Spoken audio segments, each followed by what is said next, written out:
మీరు ఎప్పుడన్నా 3 గంటల ప్రార్థన చేశారా? ఎంతమంది చేశారు చేతులతో? I'm challenging you. ఒక 14 days షార్ప్ 3 AM మీరు పడుకున్నా పడుకోకపోయినా 14 days start with this. 3 AM on dot you kneel down and pray. That 3 AM prayer is very powerful. నా వ్యక్తిగత జీవితంలో చెప్తాను. ఆ 3 గంటల ప్రార్థన నేను కనీసం మీకు ప్రారంభంకి జస్ట్ సులభంగా మీరు చేయొచ్చు అన్న మాటకి కనీసం ఒక 10 నిమిషాలు చెప్తున్నా. 10 నిమిషాలు 3 గంటలు ప్రార్థన చేస్తాం is equal to 2 hours in a normal prayer. ఎందుకు? ఆ 10 నిమిషాలు నిద్ర ఆపుకుంటాను, నిద్రలో ఉండబడుకుంటా చూడండి, కష్టం. అది మూసిపోతా ఉంటుంది, చాలా కష్టం. But I'm saying only 10 minutes.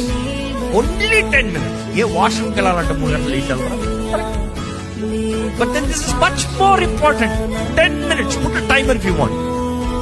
At 10 minutes try praying. భార్య భర్తలు ఉంటే ఇంకా ధన్యత. లేపండి మా మీ భర్త లేపి ప్రార్థన చెప్పండి. ఒకరు ప్రార్థన చేస్తే ఇంకోళ్ళు కాదు, ఇద్దరు కలిసి ప్రార్థన చేయాలి. తెలుగు ప్రే 3 AM prayer. తెల్లవారుజాము ప్రార్థన చాలా ప్రాముఖ్యమైనది. 3 AM is usually the time angels start serving.